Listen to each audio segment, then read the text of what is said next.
میگه که اگه لیوان بار مصرف بیاری یا نصفش رو آب بریزی و بعد آتیشش بزنی، تا اونجایی که آب هست هیچ اتفاقی نمیفته و نیمه خالیش آتیش میگیره. بیایم بریم با هم دیگه تستش کنیم.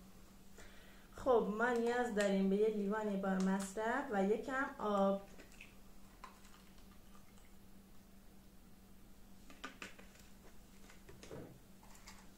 ازت میخوام قبل از اینکه اینو آتیش بزنیم ازت ممنون میشم که دکمه سابسکرایب رو بزنی و ازم حمایت کنی.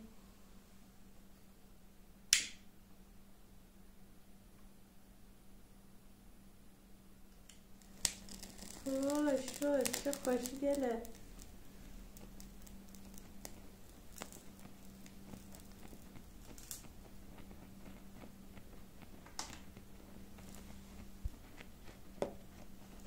خب همین دیگه، تا ویدیو بعدی فعلا.